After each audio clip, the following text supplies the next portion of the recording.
Hi everybody, welcome to this week's episode of Inquisition. Just going to start seeing if Warpy and if Casey are ready to join. Don't think Sam will be on this week as he is working. This is his week on. So yeah, he might not. He might pop in the chat. He might not. He might be too busy working for Bet365. Alright, Boltstorm Mortimer, how are you doing, mate? Hope you're well. Welcome.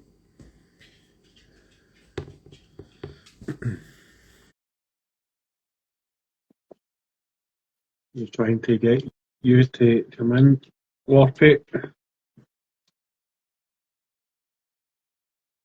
And of course, Instagram's letting me do that. I'll send you an invite, Warpy, see if that helps. Right, old guy and Brush. Hope you're well, mate. Ivor. Hey up, mateys. Right, yeah. We're all good, mate. We're all good.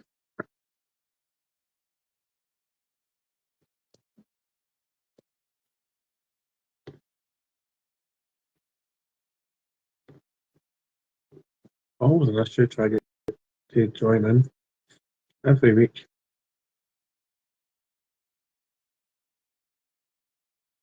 It's a nightmare. Hope you're well, old guy and Brush. Thanks for joining.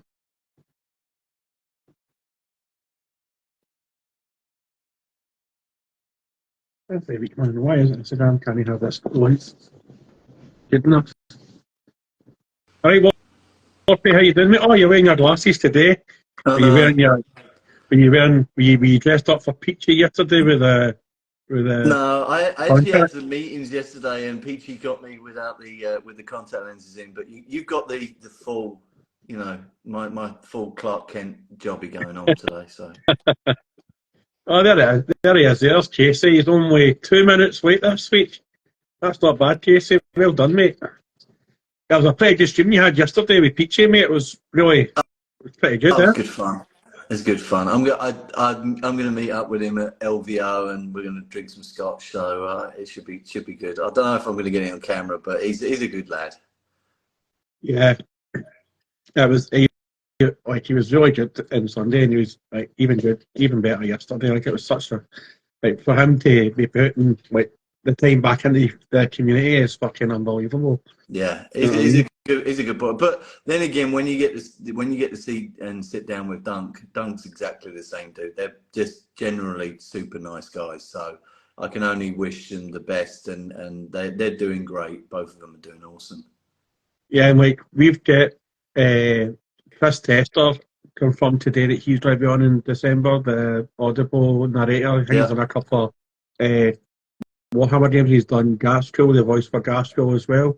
So he's said that he'll come on as well, which is pretty phenomenal as well. Like we're building a nice wee thing here between all the everybody, like yourself and that. We're building a nice wee retinue of people coming on, which is pretty good. And you'll find that though that a lot of people love talking about the hobby, dude. So it's easy for people to jump on, and you know, no matter where you kind of see people like Duncan, like Peachy, and those sorts of guys, they're all so lovely, and you know, they're all very, very accessible for people to talk to and chat to. So, and I love that. That's really, really cool. And how's the weather over in the States this week? Are you freezing to death down? It's wet and pissing it down and grey today, but you know, it's not cold, not too cold, so it's bearable. But what's the weather like back in where you are? Oh, it's miserable, man. It's just like oil burners went in the blink again, and the guy who started is down in Dublin has wee girls no well, so we'll have no central heating for a few days, but we've still got the coal fire going, so extra blankets. Yeah, just like I was just like when we were younger, put one bar fire and everybody huddled around it. Yeah, that's all good. I grew up like that, mate. Nice big fire. Start it in the morning. It goes all day and heats the house. You're good. Yeah. Well, we're just waiting for Peg's now. Oh, there he is there. Thanks for finally turning up, mate. I was on time, but the kettle was on, and all you could hear in the background was from the kettle. So you know you don't want to hear that over me, do you? I've got an amazing voice, and you don't want to hear a kettle over it. So. No, mate, there's your change. There's your change. Sorry, I apologise either way. No, it's even better now. It's like we've got the hashtag Will Penge be in time, which is probably the best hashtag I've ever made up. Do you know what I mean? Hey. So we're just giving the people what they expect now.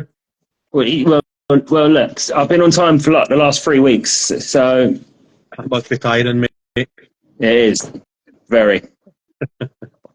So just want to say thanks to Warp Game Studios for coming on this week to the Inquisition. Thanks for giving up your time, mate. It must be like you must be fighting bears and misses and pigeons at this time of the year where you're living. Yeah, it's 11:30 in the morning here, and I've got the kid today. So Mrs. has gone to work, so he's watching the iPad for an hour while I chat to you lot. So all good.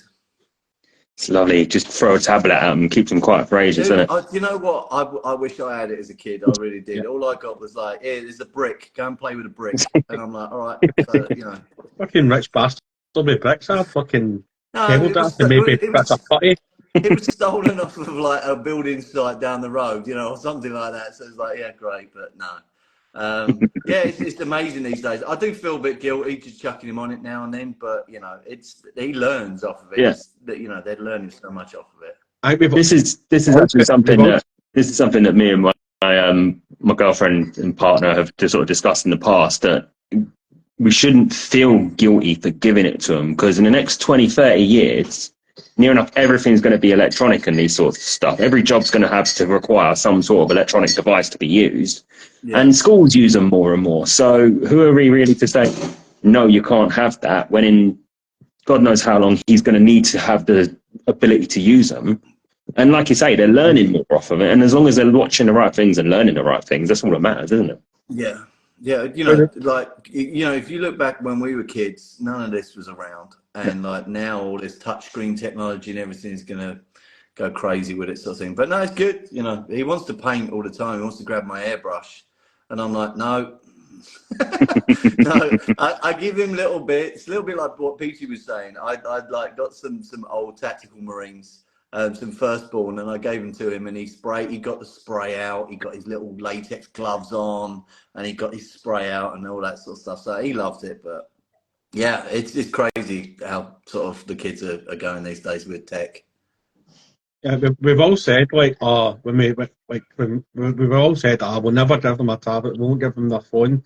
But as soon as they start acting like wee fannies, the phone and the tablet what is given, and that's it. That means like, shut up.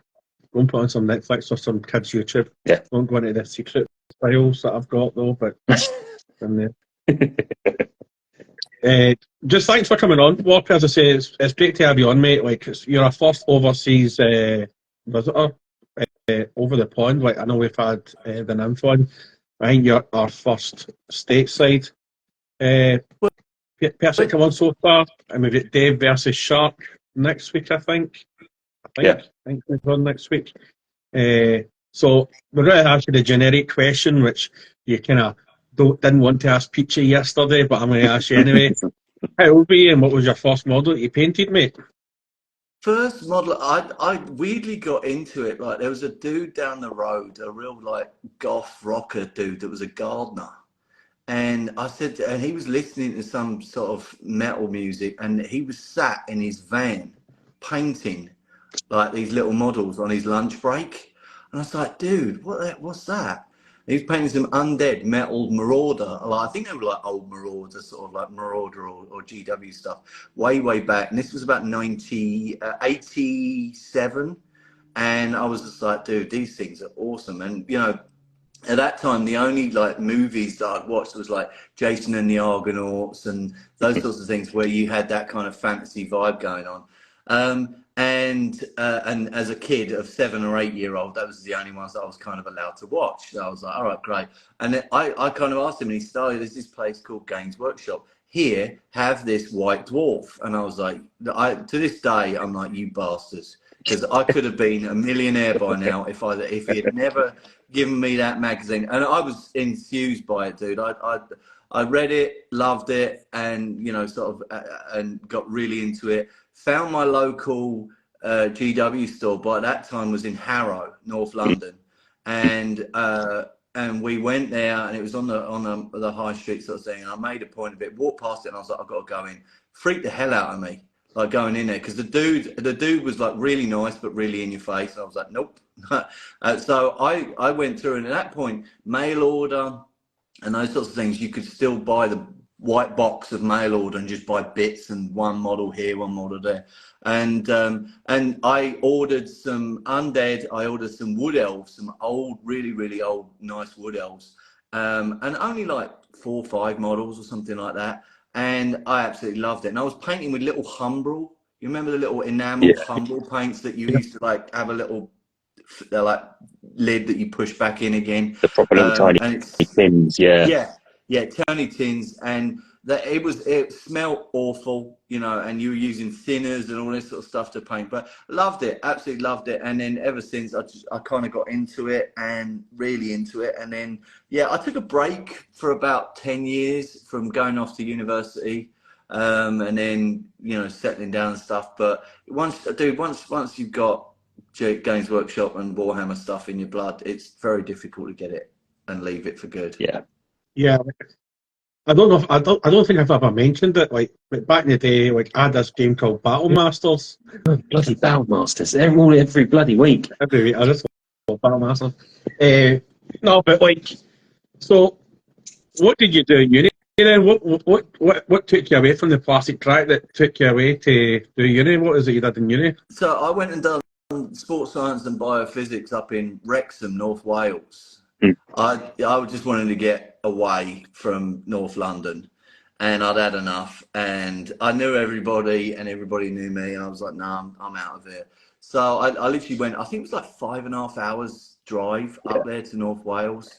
And I ended up just getting the train back and forth for them, but it was nice. It wasn't like, it is now, where everybody knows where Wrexham is because of Deadpool and all that sort of jazz. It was a rough town. It was a rough town, and a lot of the people there they speak English, but they speak Welsh as their first language. So it was rough, being, especially like a southerner like me, going up there with such a obvious accent. It was kind of interesting, but it was good fun. But I went up there, did my 3 years up there, and then I kind of came back, worked for the government for a little bit, and then traveled a lot, saw a bit of the world, met my wife. I ended up traveling to Hawaii, met my wife. She's from Minnesota, but she was over in Hawaii. Stayed in Hawaii for a couple of years painting models. The Warhammer scene in Hawaii is pretty rocking. I'm not going to lie, it's really nice. People there are just generally lovely. We have a couple of Hawaiians that jump on my live streams now and then as well, and they're good guys. I've stayed in the States since. So like I've been here for I think 13, 14 years now. I've been back home. Well, I say back home, back to the UK once or twice in that time, but unfortunately, I've not lost my accent. Everybody goes to me when I go back to the UK. They're like, "Oh my God, you're starting to sound more American." I'm like, "No, I'm not. I'm not." Yeah, I get that because I live in Donegal as well. Like I noticed that I know my accent softened, just like I had to soften it. But then when I go back home and then I come back to Ireland, people are, I don't know, oh, you must be back home. I don't understand what you're saying. Some of my aunts do that with Ireland. They go away to Ireland, they come back, and it's like they've lived in a peat bog for a month, and the thickness of it, and you're like, hang on, you've lived in South London all your life. Where's this bloody come from? Yeah. But, yeah, it's one of those things. Weirdly enough, I actually bumped into someone in Hawaii when I was living out there, and I was just like, what part of North London are you from? And she was like, why'd you say that? I said, because I can tell from your accent. She was like, I've been here for 25 years. And I was just like, yeah, there's some accents I don't think, they're so strong, you're never going to get rid of them. Yeah. But it's all good. But no, like painting wise, I've been painting on and off wherever I can, really. Whether it's in a basement, whether it's in a bedroom, wherever I can get to it, it's been there. But I've only really started my Instagram like last year, maybe about 18 months ago. Just because my wife turned around to me and said, you should get some of this up there on there because people are like it. And I was like, can't be bothered. And then I did, and then I started getting more and more people liking it. And then I thought, you know what, I'm gonna like go down to my first like con experience was last year at LVO in Vegas, and I absolutely loved it. If you guys can afford it and get over to the States, it's such an amazing experience going to it in Vegas, casinos, Warhammer nerds, Dangerous. and hookers and blow, and you're like, yeah, it's crazy. So you know, it's such a good experience. But Adepticon was good as well. It was a little bit less fun for me. Like Adepticon was good and seeing people gaming and stuff, but I got more out of Vegas. It was just more of an experience really for me. Imagine LVO just on that basis, because like I say, being in Vegas, it's just proper in your face. It's Yeah. everything's like bang, bang, bang, Yeah, well, flashing lights, all the it madness of doesn't it. sleep either. So you can go out, like you can game till 1 in the morning and then go out for steak dinner and then go and gamble for another like 4 hours if you really want to, and then wait, get a coffee and then go back to gaming and do whatever you need to do. So it's a bit crazy. I love the atmosphere there. It is really good. And the people there are really cool. And it was a good mix because it wasn't like purely GW. Adepticon has more of a Games Workshop feel to it because there's more of a presence there with Golden Demon and all that sort of stuff. LVO, because it's run by Frontline Gaming, there is a GW store there, and there's like a Forge World store for you to buy stuff, and they've got like sanctioned events at LVO for GW events. But there was a little bit more of a sprinkling of other people there, that like Warlord Games and you know some of the other folks that was there as well. Which again, they were at Adepticon. It just I don't know. I tried to explain it the other day, and I don't think I can. I just got a better feel from LVO than I did from Adepticon. Yeah.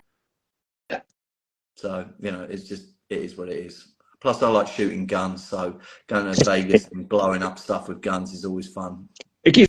Is it true that you can blow up a cow out there if you pay enough? No, I think that's Thailand. I think that's like, Yeah. well, I'll tell you what, you could probably just go and pay a farmer over here, right, like a few $100 and then just go and shoot a cow and they'll be fine with it. But no, I think that's more like Thailand and stuff like that. Where you can, I think in Thailand, I was talking to someone, you can actually get a rocket propelled grenade and blow up a cow in Thailand. That's what I was thinking of. Yeah. But you know, yeah. I just like you like over here you can shoot machine guns from helicopters and stuff like that and recreate all those movies from the 80s, you know, that you saw the police chase and you know all that sort of good stuff. But again, do that in Vegas. It's super good fun, and if you want to take a break from the strip, you can go and do that sort of stuff there. There's so much to do. So I've sort of taken over from Dunk here. I think he's just happy to just sort of sit back for a second. But you said obviously you've only been on the Instagram now for like 18 months. But every time I look at my phone, Warpgate started a live stream. Warpgate started a live stream.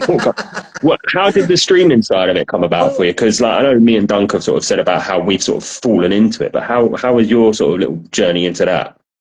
It was kind of weird. I got onto Instagram with like pictures, and then I've got to put it down to some really cool people that I met that were doing live streaming at the time.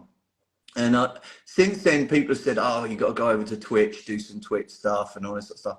I really can't be bothered because Instagram for me I know there's a lot of that with me. I just can't be bothered. It makes sense. It's a hobby, so I want to just enjoy it, and I don't really want to take it too serious. So for me, it's like I jump on, I get into my seat on my desk, and I hit the button, and it's a social thing for me more really because. I think, you know, the hobby that we do, painting, can be really super antisocial because you can sit there for hours upon hours and not talk to anybody. And I'm semi-social dude and I like talking to people and having a chat and banter as well. And I like that. And that's something that you don't really get over here in the States. So for me, it's a case of jumping on, clicking live and just going live now and then. I know you say I do it regularly. I should probably curb it a bit, but like maybe 2 or 3 times a week I go that, or I join other people's because there's a great guy called Paint Party Scott Ryan, who's from up in Scotland. Lovely guy. He's been doing that semi-regularly for.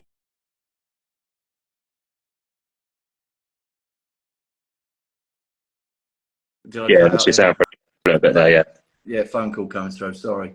That's all right. Yeah, so Paint Party Scott's been doing it. There's another guy called Joker's Mark Chris has been streaming for ages as well. So it was easy just to jump onto theirs and see how easy it is. And once you're comfortable sitting there just painting and chatting at folks, I loved it. I was like, this is easy. So it was just easy for me just to click, go for it and jump on and have a chat with people, really. So, and it seems to be, people seem to love it, dude.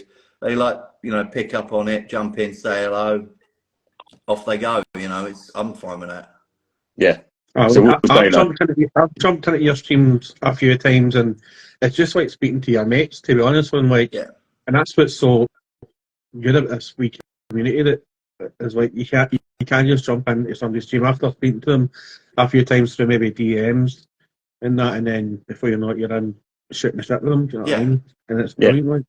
And that's the best thing, is the fact that on some of the streams that we've done, we've had people from Japan jump in, Hawaii, UK. We've had me in the middle of God knows where in America sort of doing it. So it's been super, super fun. But I just love it because it just breaks all down those barriers and borders of people that wouldn't normally be able to chat to you regularly. You can jump in and say hello and shoot the shit for an hour or so. So, I enjoy that. And it's super, super good fun. And as I said, everybody seems to love it and want to get involved. So I'm all for it, really. Yeah, it sounds pretty similar to like my little journey into it, Dunk's little foray into it, because I just started streaming when I was painting, like you say, because it is antisocial. I sit in the kitchen, my missus is up in the front room watching whatever garbage she's watching, and I'm sitting down here talking to no one. Yeah. So it's like, well, fuck it, hit live, see if people want to come on and have a chat. And Dunk started joining in, Simon started joining in, and off we went. I mean, Dunk, you even streamed one night with us from a bloody fishing lake, didn't you? Yeah, I was up fishing in Belfast, and I seen you were live. I think I joined one of the first times I actually joined you was when I was on a fishing lake. I think it was a Saturday morning. Warpy, I joined one of your streams in the middle of the night one time. I think my fish alarm had went off, and I lost a carp. And I seen that you were live, and I jumped on for like 20 minutes, half an hour, just chatting shit to you in the middle of Belfast. Dude, and that's the best thing with everybody that we've got on here. You could literally stream for 24 hours because the people in Japan do that, UK, me, you're kind of covering a massive chunk of the earth.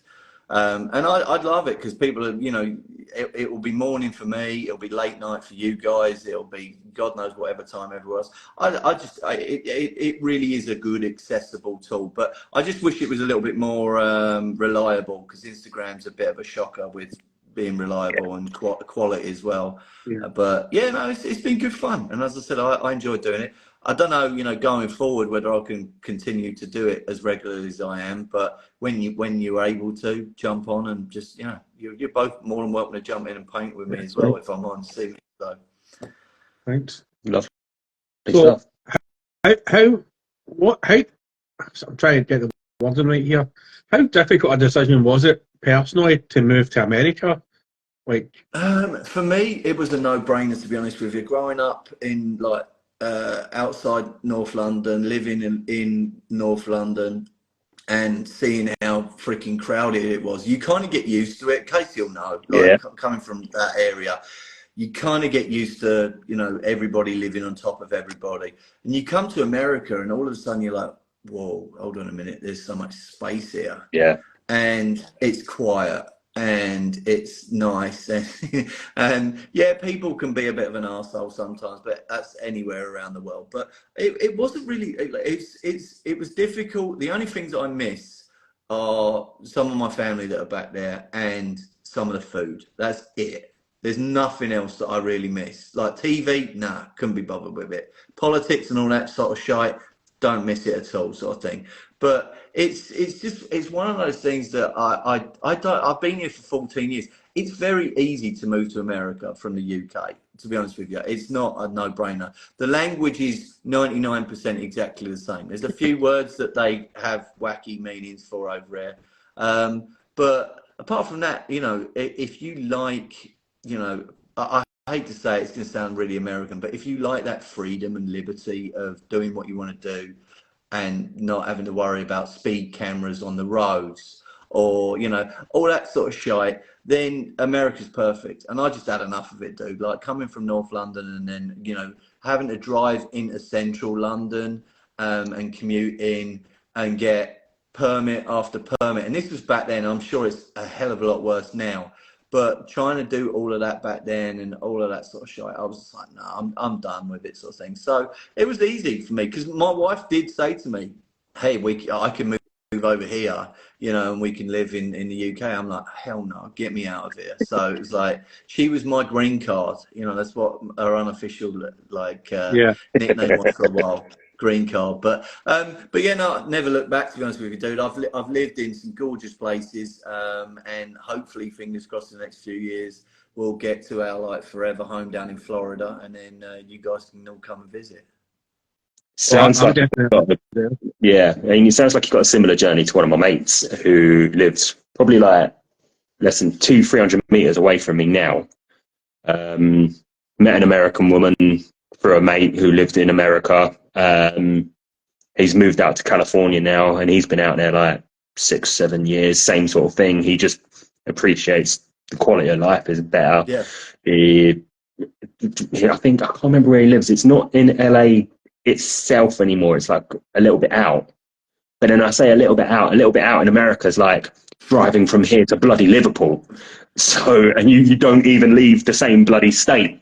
So, you know, it's that sort of, it's that I can't get my head around that if he goes to his central office in LA, he's commuting for like a 5-hour drive there and a 5-hour drive back, whatever the madness is, but he doesn't do it often enough. So, and like you say, he's happy. When we last year we were checking out Texas to move down to potentially, and we drove from Minneapolis where we were at to Texas, and it was a 15.5-hour drive, and I did it all in a day. And it was rough, but again, until you do that and people are like, oh, you know, that's fine, you know, 15-hour drive, good on you. And I'm like, really? That's a really, really freaking long drive for me. And they're like, nah. But yeah, the commute over here, we drove 2,000 miles from Minneapolis to where we are at the moment in Oregon. And everybody was like, yeah, that's a nice little 3-day jaunt, you know, it's like a weekend thing. And I'm like, 2,000 miles is a long way, you know. So I get the ask going to Sunderland every like now and again, driving that because that's where the in-laws are, and that's like a 6-7 hour bloody drive. So well, you're all right. It puts into perspective. It puts into perspective me turning around and going, oh my God, I've got to drive up to Milton Keynes. You know, when I was growing up, like, oh my God, it's such a journey going up to Milton Keynes into the middle of nowhere, and you're like, oh God, you know, it's not that bad. So yeah, it's good, you know. And as I said, I've kind of acclimatized to it now after like 13-14 years. But I honestly, I can't drive on the side of the road that you guys do anymore. I drove in the UK for 15 years, and last time I went back, it scared the shit out of me. I was like, nah, can't do this no more, because I've got so settled over here. But if I ever have to go and do a European jaunt and go and explore Europe at all, it'll be easy, because again, they're all on the same side of the road as America. But yeah, but going back to the UK, it made me laugh, like looking at the size of the cars being so small as well compared to over here. I'm so used to like the size of the cars and stuff. It made me laugh. But yeah, you know, as I said, I only miss family and food really in general. So you know what you're saying on the size of the cars. I was in Florida like donkeys ago, and I remember sitting in a taxi. I think it was like a Chrysler of some sort pulls up next to us, and the bloke's revving the engine, and the cabbie looks over his shoulder at me and says, that thing's got the same size engine as this. And I was like, what? And then he starts revving the cab, and it's like, fucking hell. It's like these two American muscles going off at a set of lights, and I'm in the back like, I only drive a 1.6, fuck off. Yeah, I laugh because when I came over here, I've got a truck. I've got a Toyota truck, and it's a 4.7 litre engine, right? And it's a mid-sized one. It's not even the big boy, right? It's just the mid-sized one. And they all take the piss out of me. They're like, are you driving a little truck? And I'm just like, it's a 4.7 litre. You know, you go to the UK and it's like Tonka toy type like cars, you know. So it's funny looking at it like that way. But yeah, no, it's good fun. You know, as I said, I wouldn't change it for the world where I am. Sorry, Duncan, I'm taking over, mate.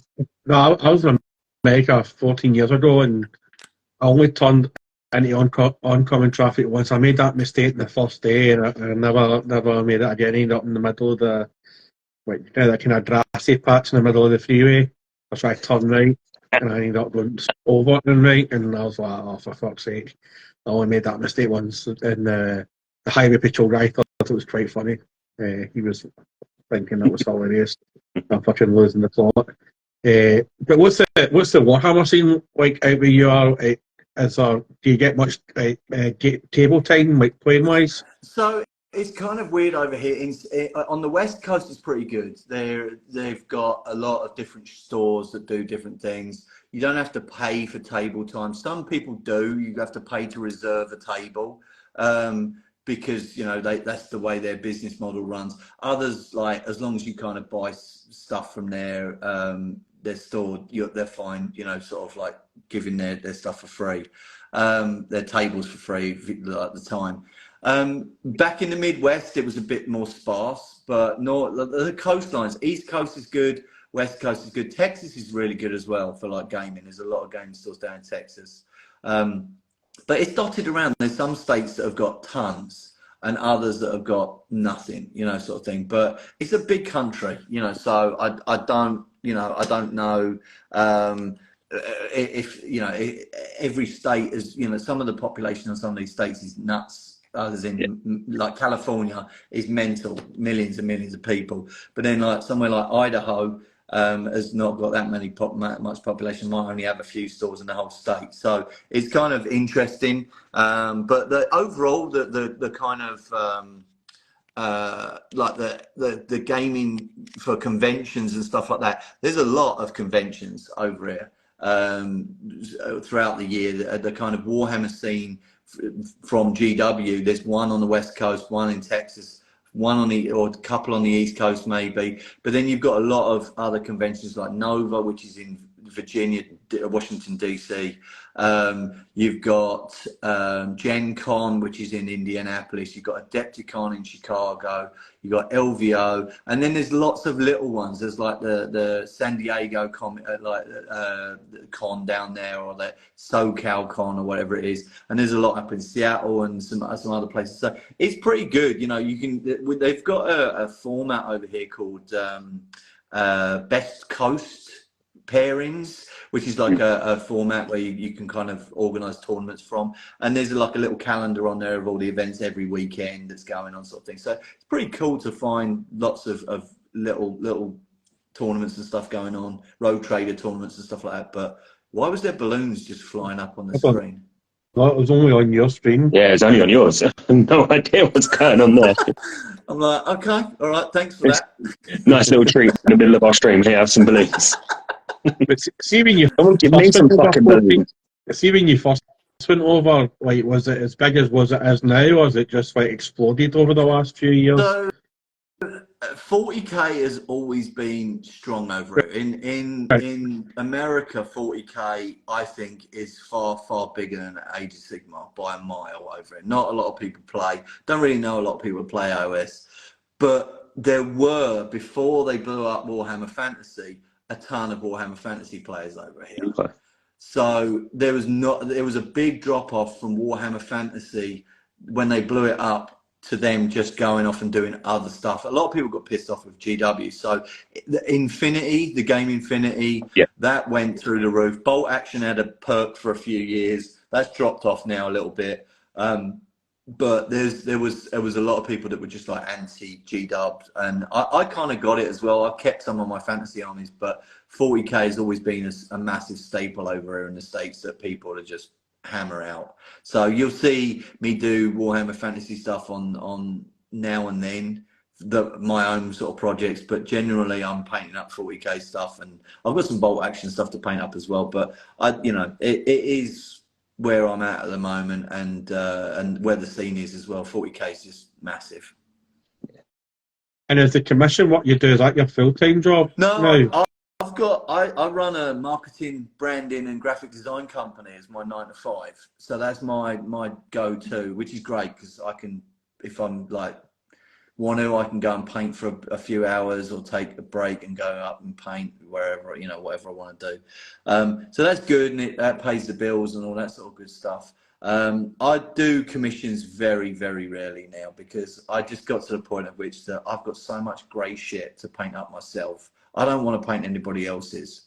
I do it very rarely for friends and stuff that want something done, but in general, dude, I've got so much stuff in my own shit to paint. I don't.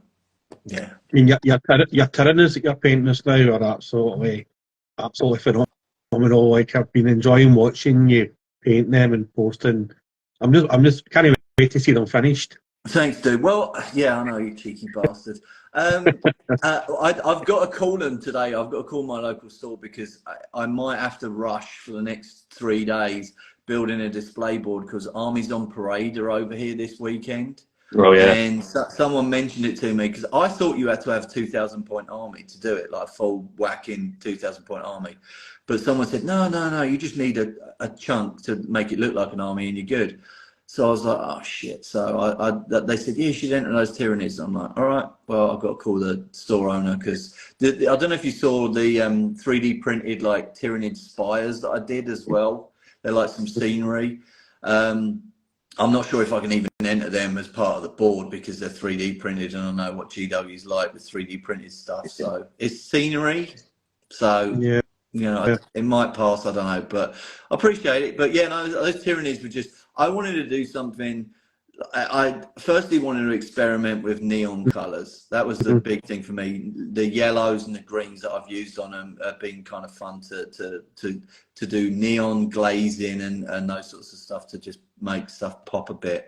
But I also wanted to do it because I hadn't seen anybody else do like a camo kind of style, snow crabby type pattern before, and I was like, I'm just gonna try it. And I'm kind of stupid because it takes ages to do all those little fucking dots on there, like I mean ages, and then I'm kind of glazing over the top, taking away all of the massive contrast. But I like it. It's been kind of fun, but I don't know, I'm kind of burnt out on them at the moment. I've got some Votan to build and paint and some other stuff, so we'll see if I go back to it and make it into a massive mega army or not. But yeah, It's always the pain in the arse with swarm armies. You get a brilliant idea for a scheme in your head, and then the next minute you think, right, this is only a legible unit if there's 20 of the bastards. yeah, And then you just lose all interest in them. And like, I know I've said to Dunk, I've whinged to Dunk before about my Necrons, and I do like them. Little angry tin men, yeah, great, but it's just, fucking hell, it's just so long.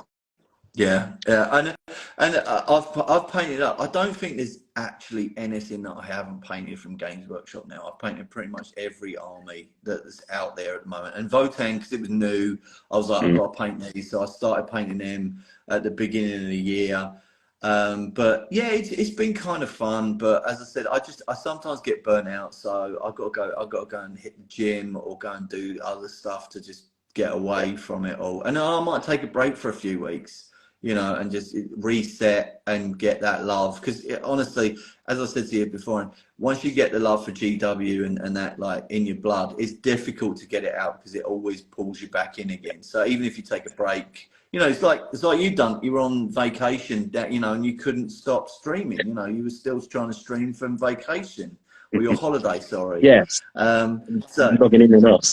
I know. I had a bit of connection there as well. She did move out to fucking Alcudia, man. But yeah, it's good fun. But as I said, it always pulls you back in, and it's always an old reliable that you can fit back in and get that sense of comfort from. So I painting's great. I love it. I mean, it's definitely helped my mental health in the last few years. I mean, and it's just so good to just sit there and focus on something, and that escapism. You know what I mean? Casey, you get anything to? No. So I think you've nailed on the head there, really, isn't it? It is just a lovely escape. Like you say, you do need a break from it, like you need a break from anything. But after a little while, it does sort of just claw you back in. You're just sitting there like, I don't want to adult, I don't want to do this. I'm going to go paint tonight. Ha! So Get back in. No, I want to show you. Kitty invasion, yeah, we love it. Do you want to say hello? No. Yeah, come on, say hello. Can I say hello? Hello, mate. No, you don't want to say hello? It's Casey and Dunk. No. No. Right. Well, Oh, it's all right. He's got a very American accent, but he does come out with some cracking London accents sometimes as well. When's he getting the rest of his haircut finished? His haircut's all good, thank you, mate. But can you go in there for 5 minutes? I'll be. All right. Well, seriously, go and sort it out yourself, and I'll be back in there in a minute. I just fell down all the way. Your thing fell down. Well, you go and make it again. All right. Sorry, gentlemen. I don't miss that age. Actually, thing is, Casey's still got that to look forward to. How old's your wee fella? 4. He's 4. Do you want to tell them your name? No? All right. Yeah, no. Don't miss that age. I really don't miss that age. you're not alone at that age. I'm going through it in a minute. They're a joy at 4, aren't they? They're brilliant. Amazing. It's like it makes you it makes you kind of realise you should have appreciated it when they couldn't talk, run, walk, or anything a little bit more. When they were like 1 or 2. When they get to 4, 5, oh mate, it's like yeah, super good fun. Dude, I'm talking to some people. Can you go and wait? No. You can't reason with a 4-year-old, though, that's the thing. Yeah. You can't reason with them. No. Dummy. Yeah, all right, mate. This is lovely, isn't it? Sorry about this, gentlemen. You're all right, brilliant, man. You know what? It's brilliant. It's the most genuine. Like, you can't beat it. You know what else you can't beat? You can't beat Boltstorm Wargaming with all your tabletop meat. There we go. Nice wee segue into the sponsors there. Yeah, let's get this. Let's get the sponsorship in now while the kid carnage is going on. This is our version of the bloke getting walked in and by his kids on the BBC. You know, we'll have it. Do you know what? Yeah. Give me 5 minutes. I'll be back. Like, not even 5 minutes. Just give me a minute. I've just got to sort him out. Yeah. No, you're right. So if you're in the Leek area, which I thought was just a made-up town, I thought they were talking about Leeds, jump into Boltstorm Wargaming. They'll sort you out. Yeah. If you say Simon 25%, they'll charge you 25% more for your product because they need to clean Simon's red carpet. Don't name drop us because they'll actually want more out of you. But no, Leek is a real place. It's I actually went to I can't remember the name of it. There was a wicked barbecue joint around the corner from Boltstorm. I would recommend that if I could remember the bloody name. Yeah. And there's a shop. Names it turns out. It turns out you're actually really bad with names. You can't remember the website on Sunday. You can't remember the lassie's name that works in the Warhammer shop. Oh no. I can't remember her name, but I thought of a girl for... You know what annoys me, right? We spoke to Peachy Sunday. You spoke to him last night. And I just remembered I knew someone who might have worked up there with him at the same time. And I completely couldn't remember their bloody names. So I didn't even bother thinking about it. My memory at the minute, Dunk, is worse than a cheese grater. It's just atrocious. I think I might need to see a doctor. I might have some sort of brain injury. But I'm having fun in the meantime. So who cares? I was going to say, as soon as you said that you were a Crystal Palace supporter, I said you probably had some sort of brain injury, to be fair. Yeah, well, you know, someone's got to support them, haven't we? And it's not like I support them. You know what it is. Like, your dad takes you along to a game and you've got no choice. Yeah. Sitting stuck. Yeah. Not only that, man, my son hates football and it was like devastating. Absolutely devastating that he hates football. And I hate him for it. I actually do hate him for it. See, you think that's bad? I said about Palace, but like I just sort of touched on, I'm Palace.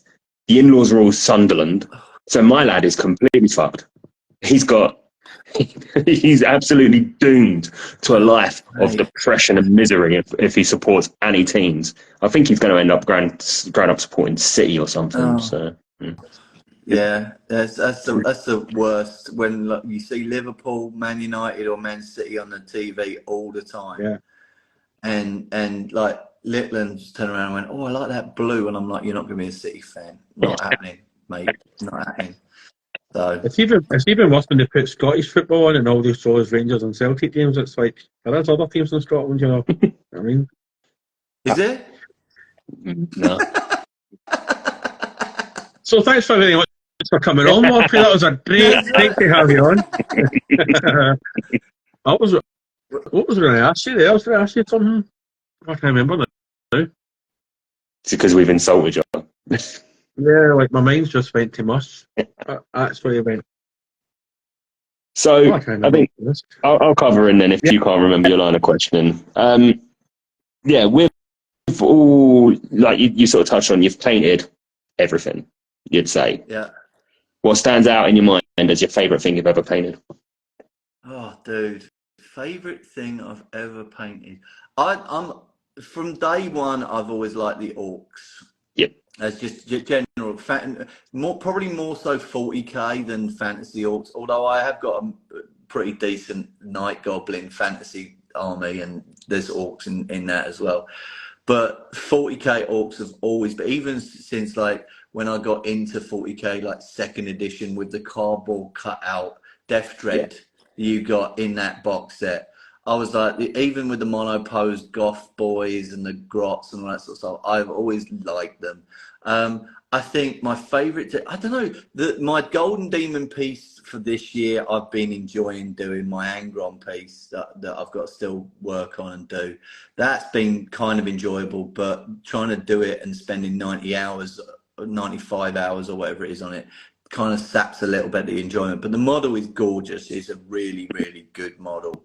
I don't think I can like narrow it down to one model, to be fair, because there's been so much awesomeness, and it's not just GW stuff. I've painted up like World War II stuff, some Messerschmitts, 109s, some Spitfires, Hurricanes, all that old school stuff, and I love it going back to do that because that's where I kind of started with models, like really, really early doors. And then going back and using all the skills that I've learned to go and repaint something is kind of fun as well, to go, okay, well, I'm going to start weathering this now and stuff that you never did as a kid. So that's kind of fun. But yeah, I don't think I can narrow it down to one, to be honest with you. There's been a lot of cool stuff, but I'm always progressing, dude. I'm 43 now, and I'm still learning and still growing because there's still so many amazing painters out there. So I don't think I'll ever stop. You're fucking Do you younger. think- I thought you were older than me. No, mate. You're an old man, dog. You're an old man. What's the worst pain injury you've ever had? The worst what? Hobby injury that you've ever had? It's a good one. Oh, right. Stealing that one off of last night's Mama Peachy. Okay. Probably. We are going to actually just ask you all the questions that you asked Peachy last night. I actually cut the webbing on my thumb, sliced straight through the webbing, and took it off.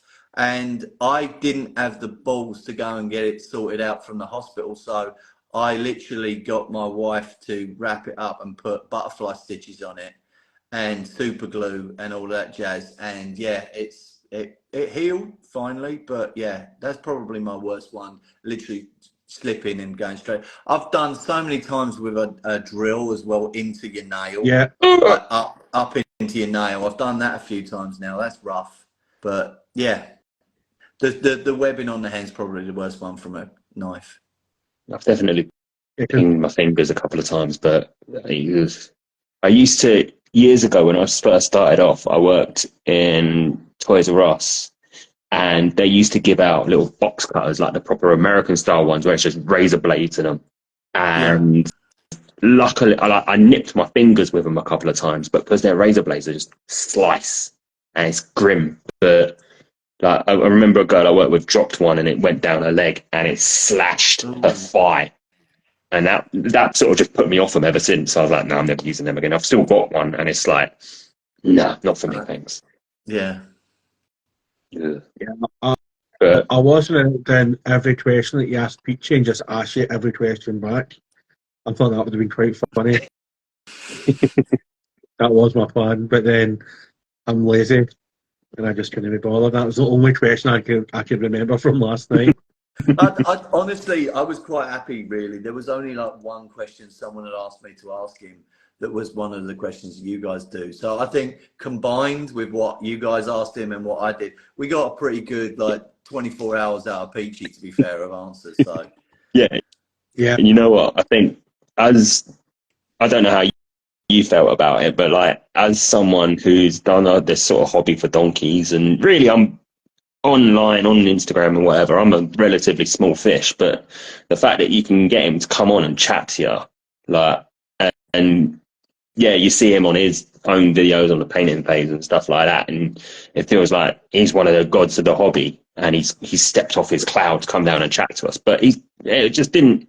You could have talked to him for hours. I found like he was yeah, just happy to yeah. keep going. He actually messaged me saying that he's filming today for like hours and he had to do some prep work for it. So he said if it can't go, if it, you know, if we can kind of limit it down.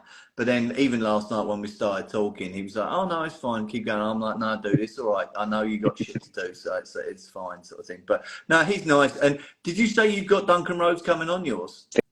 Yeah. Fingers crossed. Yeah. Fingers Yeah, crossed. I messaged them again today just to confirm, because after what Peachy was saying on Sunday about Yeah. Duncan saying, "Oh, definitely come on," and then cancelling, I started to get a bit panicky. So I messaged him, emailed him again last night, and he emailed back this morning saying, "Oh yeah, 7:30 on the Sunday is absolutely perfect." So he's coming on the 3rd of December, and then we've got We confirmed today crossed it out. Chris Chris Tester, who's a Audible narrator. He's done Yeah. a few Warhammer games, and he's done a Horus Heresy book, one of the anthologies. He's coming on, and I've got Jeff and Pat from the Paint and Plays. They're still to confirm. So Yeah. Name dropping, name dropping, Yeah. name dropping. All right, Dunk. We'll start I about think pitching. I had a chat with Jeff about 2 months ago. He wants to come on and have a chat, but yeah, I've got to just find time for it, dude. At least you guys have got a regular setup to do all this stuff with. I've got so much on my plate, so it's nice to. I've got like 2 days that I've got my interview done. I'm chatting to you guys, and then I'm probably going to disappear for the rest of the year and just paint. You know, so that's kind of nice. so when is your Golden Demon? When because you were mentioning that there. When's that to be finished for? When's your entry date March, for it? March, end of March is the one. Like the last weekend in March is the one over in Chicago. So I've got sort probably, I don't know. I might look at it because all I've really got to do is a nice plinth base for it. I've got like a placky type base for him, and I've got to paint up some dark angels that are going to be all killed all around him type thing and maimed and all that sort of stuff. And then I've got to tidy up some little bits of value work on his skin and some stuff. But I'm nearly there. I've probably got another 10, maybe 20 hours of work in it in total, and then I'm good. But the base, you know, I've got like weathering powders on him for like dust effects, and there's gore splattered in small places to like not go over the top. And then and the dead bodies and stuff, but really not that much to do. But yeah, fingers crossed it all comes through, and I can get safely over to Chicago, because that's going to be like a 5 or 6 hour flight from here, back over to Chicago from the West Coast, and then stay there for like 2 days while all the judging's going on, grab it, and then come home again, sort of thing. So we'll see. It's still a long way away for me. Is that your So first? Is that your first Golden Demon entry? No, I entered a Nurgle. Sorry. question, Sorry. mate. Don't worry. Yeah, no, I entered a Nurgle vehicle, like one of the big cannon things that the Nurgle, the Death Guard guys have got a while back, that was like heavily weathered, and got a finalist pin for it. Yeah, one of them, Plague Burst Crawler, that's it. Yeah, and got a finalist pin, probably, I think it was like back in 2015, 2016. Which was kind of nice. But this one I'm going for. All I want to do is get a finalist pin. I'll be stoked getting another finalist pin with it, type thing. But we'll see. You know, it'll be a good crack. There's so many better painters that go there and do their stuff than me. So I'm just happy to be part of it, meet people and say hello, and you know, all that good stuff. Really. It's mad when you think the scale of it. Like, I don't know if you ever did any of the games days when you were over here or anything, but I remember going up to Birmingham when I was like 16, 17 with a coach load of people from a local store, and anyone could enter Golden Demon with whatever they bloody wanted. You would get in to the venue like an hour earlier, and that was it. That was the big draw of Golden Demon. Everyone just wanted to get in an hour earlier. And when I came back to it, it's amazed me the scale of how it's just gone up and up and up, and how seriously people are taking it nowadays. Like, it blows my mind. Funny story that and I won't name any names, but it was kind of indicative really of where it's gone. That last year there were people standing around their entries to kind of hear people commenting about their entries. They were literally like 2-3 feet away from the cabinet of where their model was, and overhearing people because they're taking it that seriously. And I'm like, dude, when I get my model, I'm gonna check it in, get it in the cabinet, and then I'm doing one. I ain't gonna stay around because you'll get absolutely destroyed with people going, oh, he missed a bit there, that should have been that, and I'm like, no, I'm good, sort of thing. But the level, you're right, the level of, since we were kids, you know, I'd like to think the way that what I paint now is probably like, you know, comparative to heavy metal back in the 90s, you know, sort of thing. Some of the stuff anyway. But now it's gone another level, dude. There's so many good painters out there that have just upped it. And there's new tools. I love the fact that, you know, airbrushing now is kind of like a standard. And then weathering powders and weathering like the streaking grime and all that sort of stuff, that products that are being released out that make painting just another level. Really, it's super fun. And yeah, I watched a video on Instagram earlier today. I was at YouTube, which was short. There's a guy who just painted a Death Guard with 4 colours and then used that streaking grime and then wiped it off. And I was like, that looks way better than fucking shite that I've spent like 10 hours on. Yeah, and he's done it like an hour. I did a Space Marine Apothecary, one of the new ones from the Leviathan box, and I literally painted it in like 4 colours with that white and a few other bits, and just got base colours on it, and then used streaking grime on it, and I got like 4,000 people liking it, and I'm like, Jesus Christ, this is the easiest thing ever, just to give, and then it just goes in all the crevices, and you're good to go. And I'm like, all right. Maybe I've got to just do like the retard's guide to painting and just like literally streaking grime, dip it out, done. And yeah, it made me laugh because like what you think is going to be good content on social media isn't, and it's the most random stuff that takes off, and it's funny. Yeah. So just on I'm jumping in for a second. Sorry, I just want to go back to the Golden Demon stuff quick. Just before I lose this question, last year's winner of Golden Demon in America was a British guy, if I remember rightly. And again, how do you feel about that? Because I know obviously, you're British, but whatever. You're in the States. Should it be more like, if you want to enter it, you stay over there, stay in your side. This is for us over here. It's kind of weird, the amount of British people that come over to America. Like, I was chatting to James Tarot from Tarot Model Maker, lovely guy that makes a lot of the plinths and stuff that people use for their presentation stuff. And there was tons of British people over there in Chicago, because I think Chicago is like a direct flight from Heathrow anyway. So you can literally just easy one flight done. But I don't know, I like growing up, like I can remember looking through the White Dwarfs and going, ooh, Golden Demon Italy, or ooh, Golden Demon Spain, or all these like different Golden Demons that are going on. Now there's only 2. I think it's limited that if you want to get involved, you have to go to either the US one or the UK one, and that's it. But yeah, I think, was it not Andy Wardle that won it last year? Was it Andy that did the Dark Angel? Yeah, I think it is. I know he's actually from Coulston, which ain't far away from me.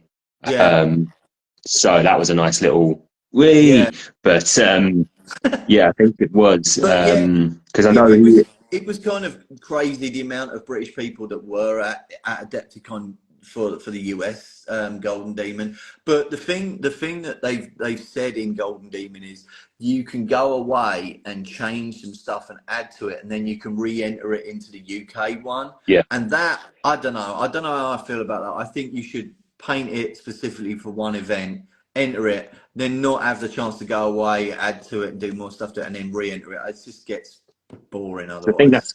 I think that's what he did. He entered it into the UK one on like this big sort of thematic base with like a ruin behind it, and didn't do it.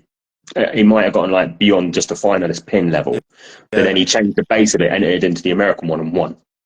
So it was still a cracking model, not taking it away from him.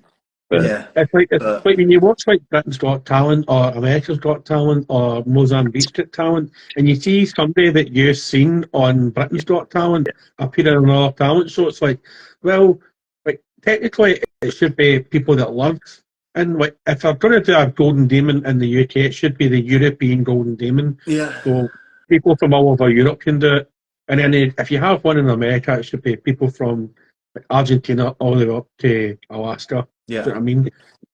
Like, none of this spending $3,000 on a flight to get a stupid badge. Like, but no. I understood from it very, very early days that there are people that this is their pinnacle of the whole year. Yeah. Like they plan it, it's all of their savings go on it, and it's super serious for them. And I'm like, good on you. It ain't that for me. I'm like, I'll go schmooze. I'm like, you know, Peachy, I messaged Peachy last night after finishing. I said, you down for some scotch at LVO? And he's like, damn right I am. So I think I'm going to be going and drinking some scotch with Peachy at LVO afterwards. But that's what I go for, is the kind of just generally saying hello to people, the atmosphere, all of those nerds under one roof and looking at other people's armies and stuff. That's what it's there. I don't take it that seriously. I never have, you know. And I'm doing Golden Demon just because I can, really, and I'm like, I'm not expecting anything of it, so it's fun. I also think you on a live stream doing scotch is something that you need to pencil in. So get pissed online. I don't know whether we'll be allowed to film, but we'll see. Because if I can get, and you can talk to Duncan about this, because I still want to get Duncan and Roger on it as well. So if I can get Roger and Duncan and Peachy all on scotch, like, and we just have I can get them all mic'd up, and we do like after hours with Peachy and Dunk, you know, or something like that, then I think it'd be a cracking podcast or something like that with them on the booze. Finally, Into the what? Find out who won that fight. Into the what with Peachy and Duncan, that's what it should be called.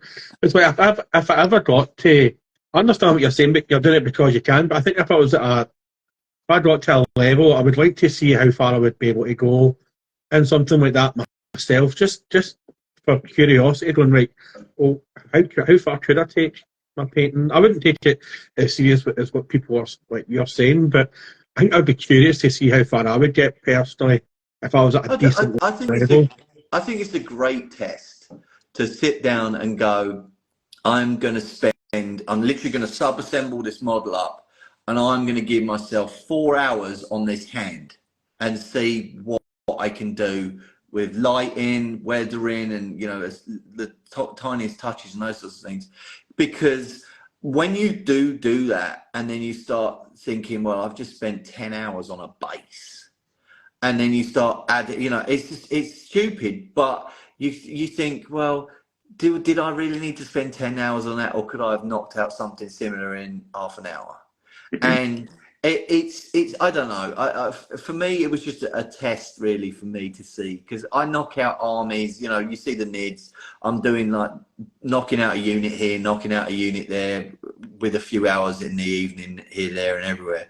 But actually sitting down, just one model, sub-assembled, and just focusing on it, it's a good skill to learn. It really is. But it's not one that I want to do regularly. And there are people that love it, like Richard Gray. You should get him on your Inquisition, because he's a fantastic painter. But Richard can spend like hours upon hours upon hours and finds it hard to speed up because he's so used to taking so long on a model. Whereas people like me are used to knocking stuff out pretty quick to a reasonable level, but find it harder to spend 100 hours on a model. sort of thing. So it's a good skill, and I'd say to anybody interested in it, just do it. Just see what you can do, because you might blow yourself away and go, do you know what? Shit, this is awesome. I want to do this more, and then you just start focusing more on the armies, on one-off models, and then start entering competitions. So we usually have a few stupid questions that we like to throw in at people. So I'm going to start off with the obvious one: female space marines. Are you pro female space marine or anti-female space marine? Nah, man, you don't need female space marines. They got Sisters of Battle, man. In the fluff. I'm an old school boy, old beardy, whatever you want to call it. They've got Sisters of Battle, and they've always been in there. But no, I'm not a fan of female space marines. I hate the Beatles, right? I think that's quite widely known now. Are you a Beatles fan? Yep. Shite, man. That's absolutely fucked up. Yeah, done. No, sorry, yeah. Another question: Fildrim, nonce or not nonce? Totally a nonce.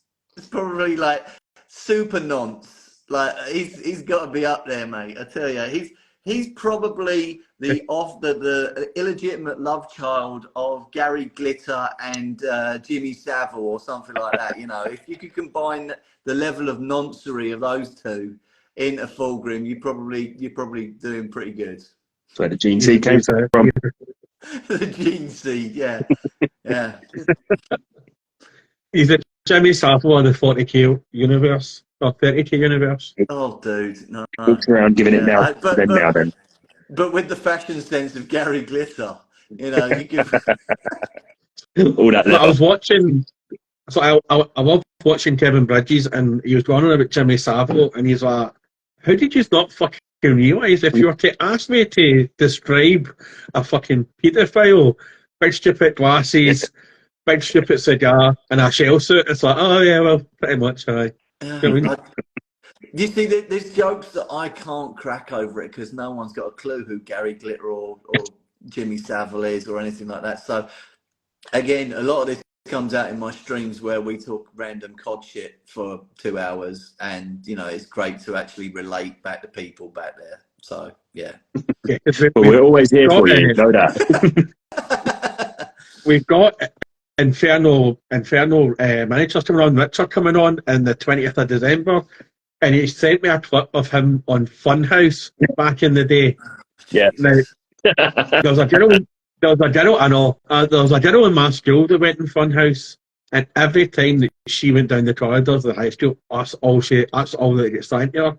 So I asked Richard, I said, did that happen to you? And he went, throughout high school, I was just known as the Funhouse boy. And I was like, where did that sharp touch you? And he's like, well, that's another story. But, the only thing that I can remember about that show was those twin girls that were on there. First thing. There's a, I don't know if you know, like, Crystal Palace Park, like, back in the day, always have, like, this big firework display on, and one year Pat Sharp was DJing it.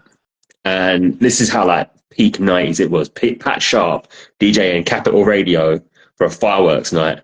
And he walked past one of my mates, and my mate was like, "Here, Pat, which one of the twins did you finger?" And he sort of he was like, scowled at him for a second, and then and went, "Both," and walked off. Oh, God. So, yeah, there you go. Yeah, you don't really get that over here, that smuttery in America. And I kind of, you know, the sense of the thing, Jimmy Carr's playing locally here, right, in about a few weeks' time. And he's struggling to sell tickets because everybody's so bloody offended by him. And I'm like, I've got to go because like he offends everybody, and that's what I like. But like, yeah, over here, he just some people are all right with him and are okay with it, but yeah, others, don't care for that level of humour. And I'm like, brilliant. I just don't find him funny. I don't like people that just do like one-line jokes. I just don't find that funny. I find Jimmy Carr funny on his TV shows, like 8 out of 10 Cats or Big Fat Quiz of the Year, because it's obviously scripted by somebody else. But I've watched his stand-up, and I just don't find him that funny. Like, anybody can slag off anybody and just slag off their mum. Do you know what I mean? Like, anybody can do that. I just don't find them funny. Gentlemen, I think I'm going to have to wrap up because I've got a 4-year-old to burn down the house otherwise. So, No. Don't burn down the house, you monkey.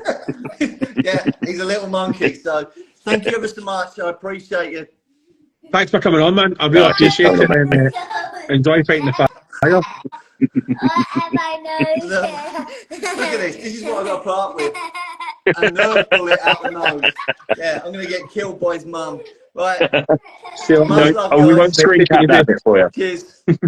Catch you later, mate. Dunk. Question is, do we screen cap that and put it online? Oh, definitely, aye. I'll get your phone and WhatsApp, right? Yeah.